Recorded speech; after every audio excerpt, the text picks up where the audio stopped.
You're watching a TGM production. I made earlier. Here's one I made earlier. Here's one I made earlier. Here's one I made earlier. Here's one I made earlier. Here's one I made earlier. Hello and welcome to Here's One I Made Earlier. Yes, we are back on the channel. Now, Here's What I Made Earlier is an internet web show which fails to be a TV show every time we press the record button, and even with the setup we fail. Today we're talking about the news of a brand new future for Blue Peter. This came out at 11 AM on the 1st of May 2025, and the reason why we are so late discussing this is because a lot of news with Blue Peter has come, and I wanted a balanced opinion so that I can see the negative, but I can also see the positive. And so I want to talk briefly at the beginning here about the history of Blue Peter and changing Blue Peter. So, as we know, and then I'll read the BBC Press Centre article and discuss my opinions on that after. So, when looking at Blue Peter as a format, each time there is a new presenting team rather than just new single presenter, the way the show is presented and the way the show is produced and made, it's always going to be ever so slightly different. So if you watch the early 50s Blue Peter and compare it to 60s Blue Peter, the way TV is made has changed drastically, and the way the presenters present themselves to their target audience has changed. And as you go to the 70s, the 80s, the 90s, the noughties, and as you go on, you can see that the way children consume and the way presenters speak to their target audience as children, even though a lot more than just children watch the show, you have sort of the evolution of, yes, Matt Baker might have presented the show different to Janet Ellis, or Helen Skelton might have presented it different to Valerie Singleton. So you might have all these drastic changes, and you can see that each time you watch it in these decades, it's like, that's changed, oh, they used to do that, they used to do that, blah, blah. And the change, for some people, is like, don't change it, oh no. But for a lot, it's like, well, they have to adapt to the children of that year, that era, that decade. And that's what works really well. So Doctor Who is a good example. Every so often, we get a regeneration. And with that regeneration, you've got a new set of children, a new set of people watching the show from that point onwards. So you have to tailor that version of the show for a newer audience than the audience that came before. So each team in Blue Peter, each team, this is in front of camera, because obviously the top brass, that's, I'm going to come to that in a bit. That's what the article will help me explain.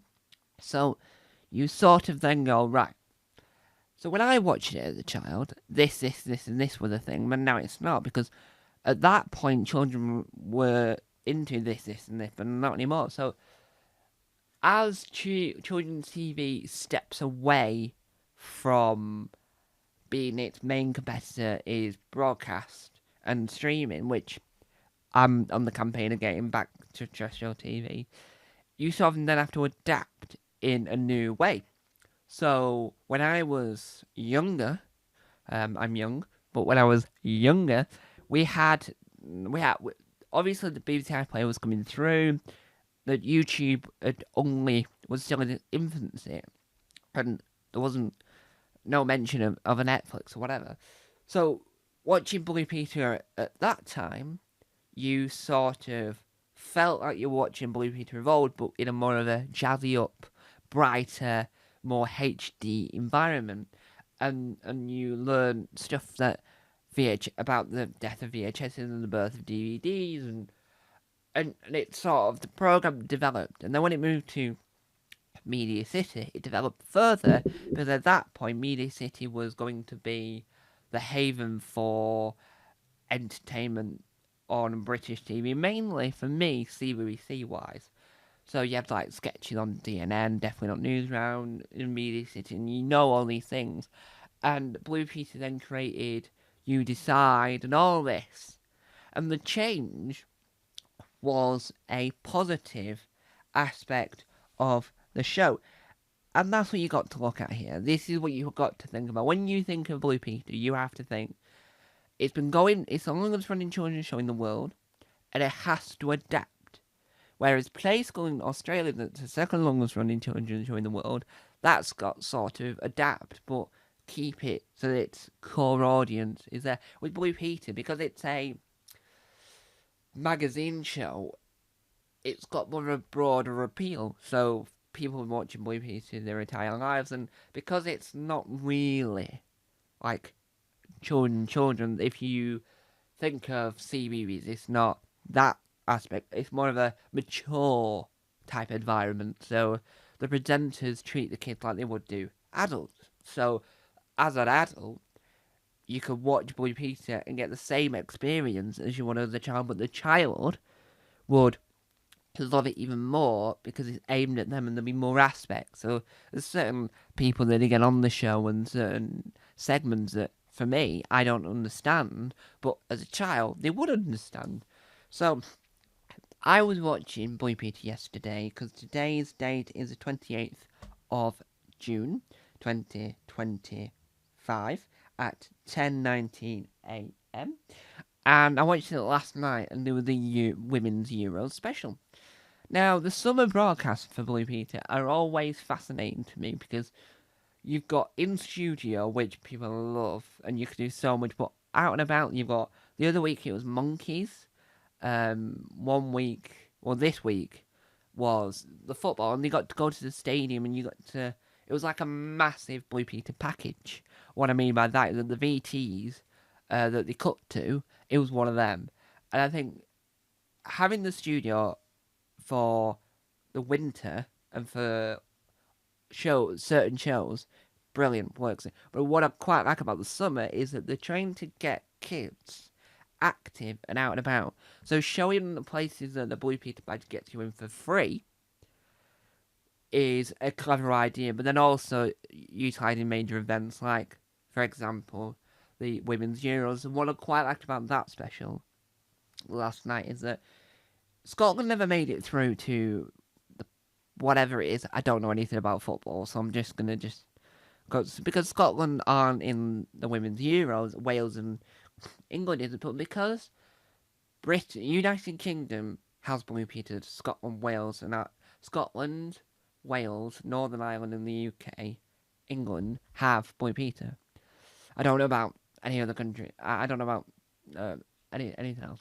So what that means is that they need to represent in that segment both the English and the Welsh football because they're both in the tournament. So having the question section where you ask the player a selection of questions like, do you prefer a cat or a dog, or what's your favourite memory from the 2022 Euros, or whatever. Having the Welsh version straight after in the same segment shows that they care about all things, even though it's filmed in England and the main majority of the players are English. You've got the Welsh representation there, and that what works well, and that is the also helps of the evolution.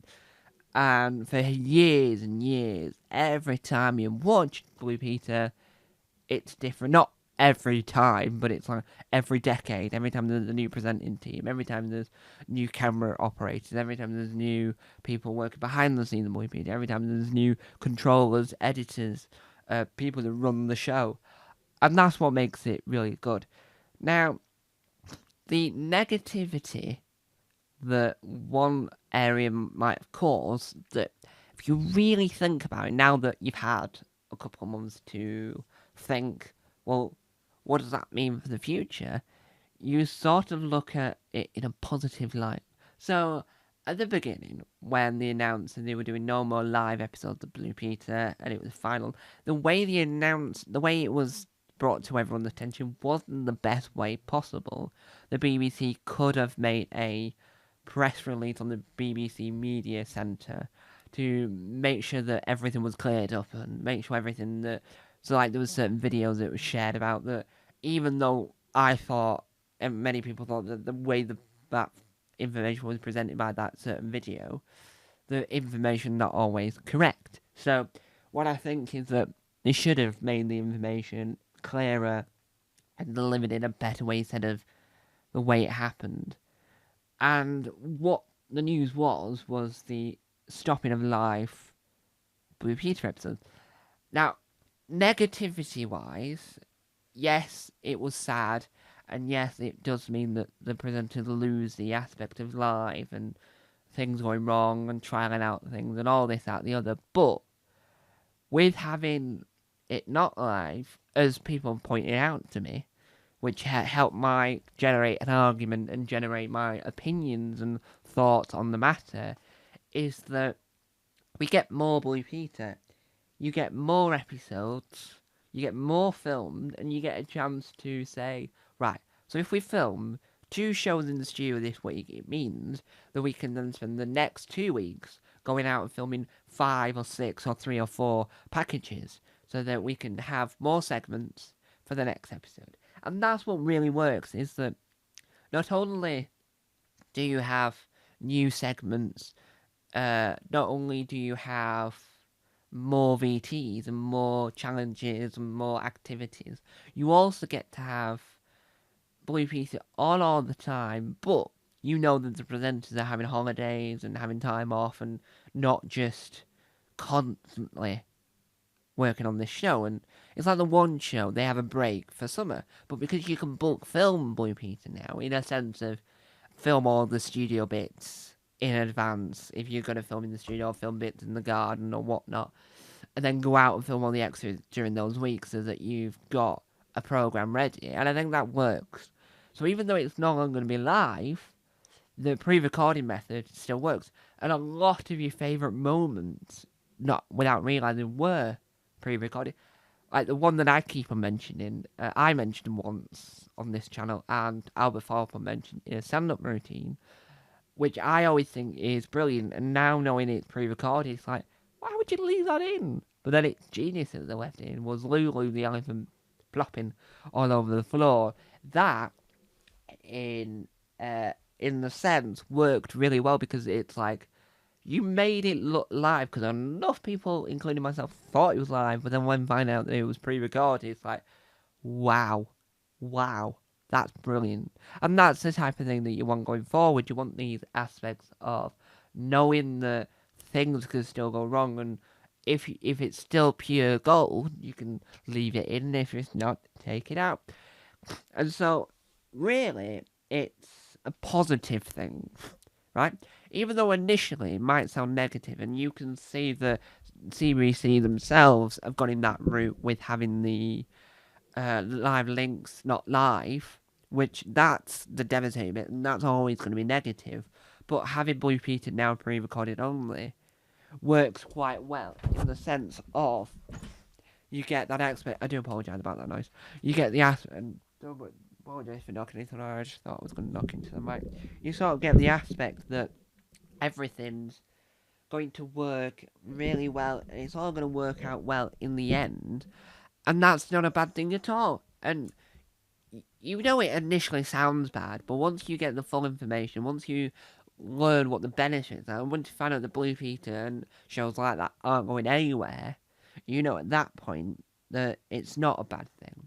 So now that we've discussed a bit about the past of Blue Peter, now that we've discussed about live going, we're now going to discuss, and we're now going to read the BBC Press Centre article from the 1st of May 2025 at 11 AM. We're going to read this, and we're going to discuss my opinion based on this, because I've got a lot, and I repeat, a lot of opinions, all positive, one bit negative, and that's just mainly because there's an element of it that I'm not too keen with. And that's just sad, because it's the way it works. But I'll get to that when I read it. So, let's read the article. A new look for Blue Peter coming this autumn. Starting in September this year, Blue Peter will reveal a new look and format that aim to appeal to existing and new audiences. So as I say, even though it's not a new team of presenters, the BBC have thought, well, these lot are going to stick around for quite a while. And we've worked out the way that we're going with the channel. We need to revamp this to keep it alive because we want this to be the mainstay. We want this to be the program that always is on the CBBC channel. So here we go. A quote here, Blue Peter is such an iconic part of children's television, and we're evolving the show with innovative ways that will really really exciting for our young audience. The move to the new studio will provide a variety of creative locations and visual options that a whole new generation of viewers will love. That's Sarah Mullen, Senior Head of Children's Commissioning, 7plus BBC Children's and Education. Now, when I first read that quote, I thought, well, I know that certain programs now utilise green screen studios, but will this studio have a green screen area so that they can do some interesting things? I don't know, and I hope not, because I don't think Blue Peter is a green screen type program. And as we further read on, BBC Children's and Education iconic show Blue Peter will unveil a new look and refreshed format, starting with a new location in Manchester city centre, making an exciting new chapter for the beloved show. As one of the world's longest running children's TV shows, Blue Peter has evolved for over 67 years, adapting to meet the needs and interests of its audience while staying true to its core. Starting in September this year, Blue Peter will reveal a new look and format that aims to appeal to an exciting and new audience.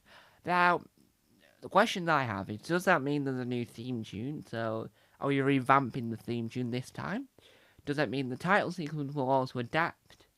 And I am gutted that it's moving away from Dock 10, which is where it films. But, because a lot of things are moving away and fine. I'm glad it's still in Manchester, because that's the key element of the BBC, keep it in Manchester and Salfordness. But I am gutted that it's leaving Dock 10, which is the company that owns the studios where it films, which is right near Acosta, for anyone that's interested. Young viewers are set to enjoy a new creative studio space, digital-first magazine format recorded in Campfield facilities at Verissa Studios in Manchester. Blue Peter will continue to invite children into the creative studio to experience how the show is made and to bring their energy and excitement as action happens. Some spontaneous moments and unscripted surprises will remain key part of the show. Over the decade, Blue Peter has consistently evolved from different generations of children across multiple platforms, maintaining a strong connection with its audience throughout the iconic Blue Peter badge, exciting challenges, rememberable competitions, heartwarming moments, lovable pets, and DIY crafts and bakes, with presenters coining the famous catchphrase, "Here's one I made earlier." Upcoming format refreshes, studios will maintain all those core elements, except CEMENTING, the show's legendary status. I do apologise. Status will providing audiences with a dynamic, interactive, and engaging viewing experience. Blue Peter has always been an interactive show and will continue to encourage kids to submit their own ideas and artworks, participate in competitions, and enjoy adventures with their favourite presenters. That means that the show's not going anywhere. In the format, in the style, in everything you remember about Blue Peter will stay.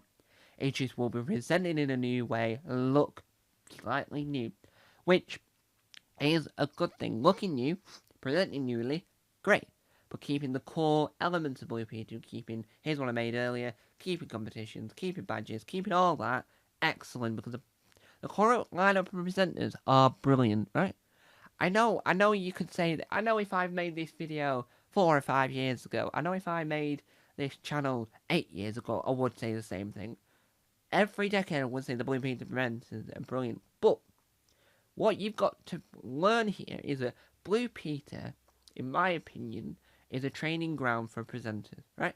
Every episode, the presenters are learning and learning and learning more, so eventually when they leave, they can either join the one show, the radio, or Crunchfile, which it seems where the current selection of presenters are dotted about, right? You can find some presenters on Countryfile, Matt Baker, some presenters on the one show. Lindsay Russell did the one show briefly, and Matt Baker did the one show, and Lindsay Russell does the radio. So you can sort of find presenters elsewhere, but you can see that they've honed their skills because Blue Peter is weekly, and you learn the craft, you learn the skill, and you learn so much more. So it's a good thing that it's keeping in its traditional elements, but in a brand new format. The upcoming format refresh will retain the core elements and keep it a legendary status, as we said. The Blue Peter Garden will remain at Media City, as well as the garden at RHS Bridgewater, both of which will continue to be used for filming. The production team and post-production remains at Media City in Salford, the home of the BBC Children's and Education. The refresh comes after a tender process to produce the flagship series with brief to build on the strengths of the Blue Peter brand and create more digital-focused shows. The tender will retained by BBC Studios. Sarah Mullin, head of Sarah Mullin, senior head of Children's Commission 7+, BBC Children's and Education, says Blue Peter is such an iconic part of children's television, and we're evolving the show with INNOVATIVE ways that will really excite for a young audience. The move to the new studios will provide a variety of creative locations, a variety of opinions that a whole new generation of viewers will love. Whether through interactive social media moments, global adventures, or on-demand content, we provide the continuity legacy of a show that has inspired generation that we can't wait to show audience our new look in September. The Blue Peter badges continue to capture thousands of children each week who reach out to the shows inspired by what they see on BBC, on CBC and BBC Two. The updated format studios will also appeal to an audience watching on BBC iPlayer, allowing kids to enjoy their favourite episodes anytime, anywhere.